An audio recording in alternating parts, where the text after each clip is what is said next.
പുണ്യം നിറഞ്ഞ ഒരത്ഭുത ആയത്തുണ്ട്. നിസ്കാരം കഴിഞ്ഞിട്ട് നിസ്കാരപ്പായയിലിരുന്ന് വെറും 10 തവണ ഡെയിലി, ഏത് സമയത്താണെന്നറിയോ? അത് ഞാൻ പറഞ്ഞുതരാം. 10 തവണ ഓതിക്കഴിഞ്ഞാൽ നിങ്ങൾ ഒരിക്കലും തോൽക്കില്ല കേട്ടോ. ഏതൊരു വിഷയത്തിലേക്ക് നിങ്ങൾ കാലെടുത്ത് വെച്ചാലും അള്ളാഹു നിങ്ങൾക്ക് വിജയം തരും. അത്ഭുതങ്ങൾ ജീവിതത്തിൽ സംഭവിക്കും. സാമ്പത്തികമാകട്ടെ ശാരീരികമാകട്ടെ എല്ലാ സൗഖ്യങ്ങളും നിങ്ങളെ തേടി വരും. 3000 രൂപ സമ്മാനമായി ലഭിക്കുന്ന ചോദ്യം വീഡിയോയിലുണ്ട്.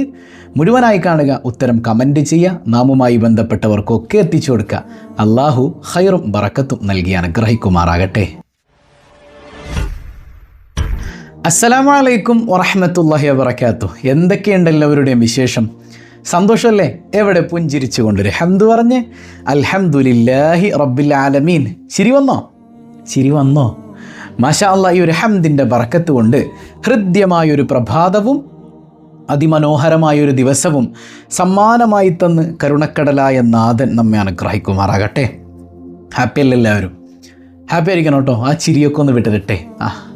അള്ളാഹു തൗഫീക്ക് നൽകുമാറാകട്ടെ. പിന്നെ ഒരു അത്ഭുത ആയത്തിനെ കുറിച്ച് നമുക്കൊന്ന് പഠിച്ചാലോ? ഈ ആയത്തിന് ഒരുപാട് പ്രത്യേകതയുണ്ട്.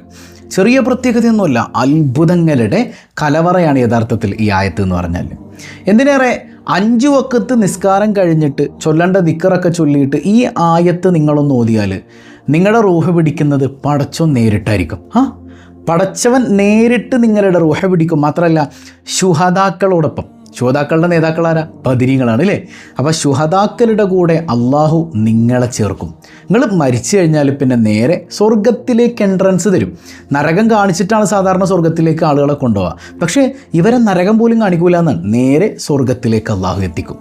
ഇനി ബാങ്കിന് ശേഷമുള്ള പ്രാർത്ഥന കഴിഞ്ഞിട്ട് ഈ ആയത്തൊന്ന് ഓതിക്കഴിഞ്ഞാൽ അടുത്ത ബാങ്കിൻ്റെ ഇടയിലുള്ള പാപങ്ങളെല്ലാം പൊറുക്കും. എന്തിനേറെ നമുക്കങ്ങനെ പാപം ചെയ്യാൻ തോന്നൂല. കാരണം ഈ ആയത്തിലെ അത്ഭുതം നിങ്ങൾ അറിഞ്ഞാൽ ഞെട്ടിപ്പോകും.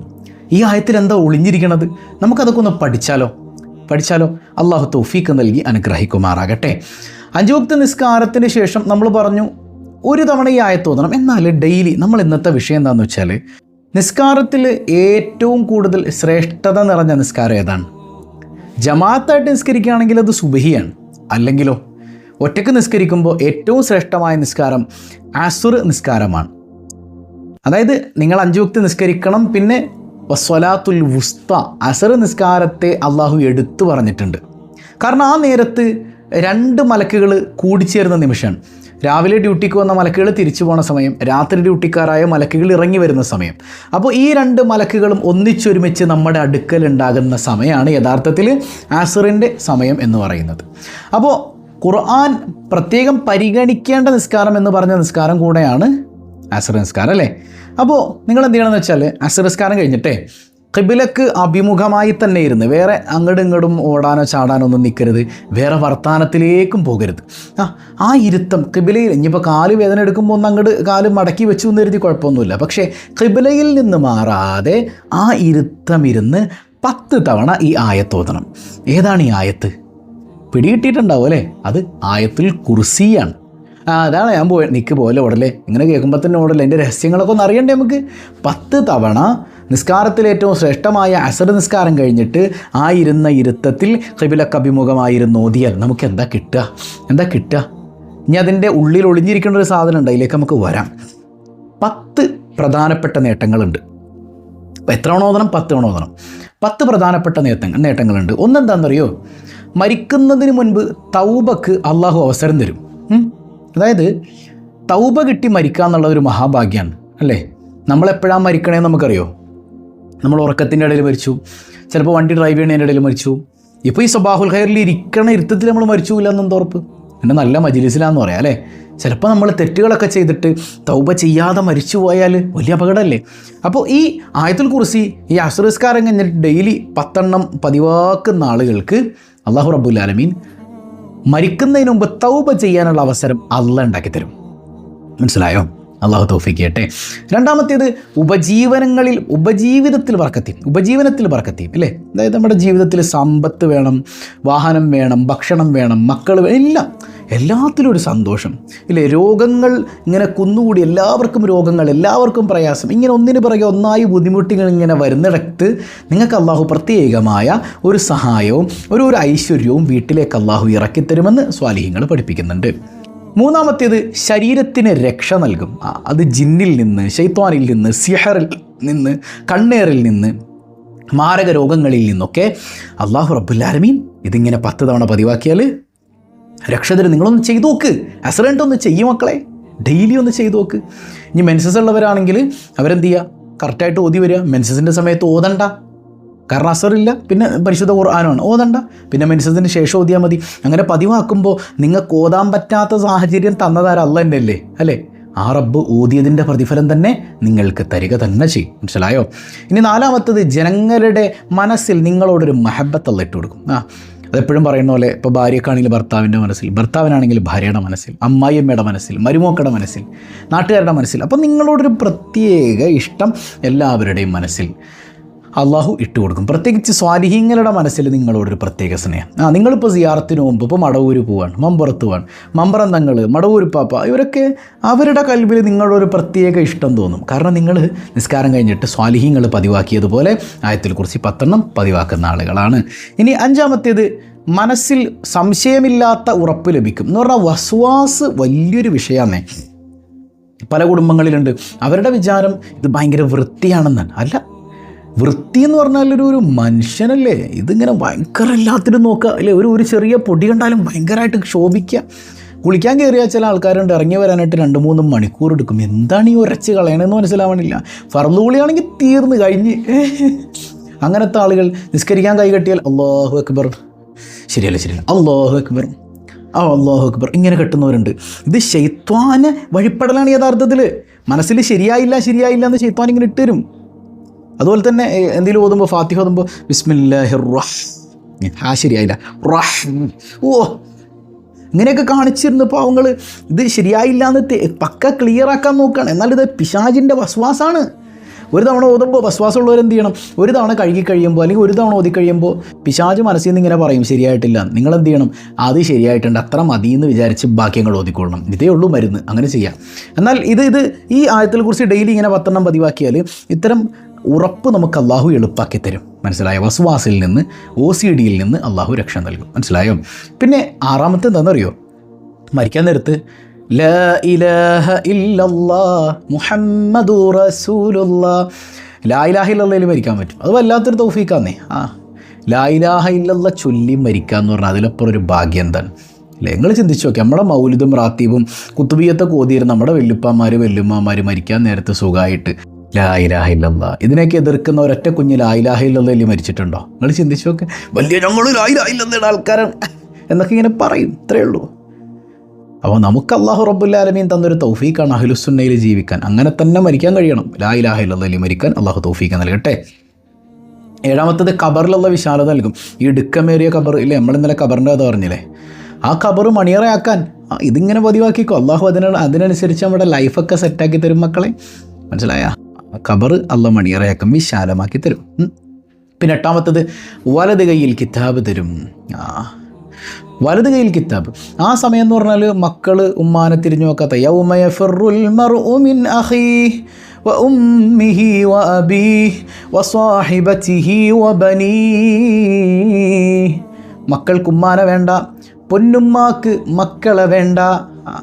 ചിലപ്പോൾ ഉണ്ടാവും അവിടെ 1 വയസ്സിൽ മരിച്ചുപോയ കുഞ്ഞൊക്കെ ഉണ്ടാവും. 1 വയസ്സ് പാല് കൊടുത്ത് കൊതി തീർന്നിട്ടില്ല, ആ കുഞ്ഞൊക്കെ ചിലപ്പോൾ അവിടെ ഉണ്ടാവും. പക്ഷെ ഉമ്മ അവിടെ ചെല്ലുമ്പോൾ ഈ കുഞ്ഞിനെ പോലും മൈൻഡ് ചെയ്യൂല. കാരണം എന്താ, നഫ്സി നഫ്സി നഫ്സി നഫ്സി നഫ്സിയ.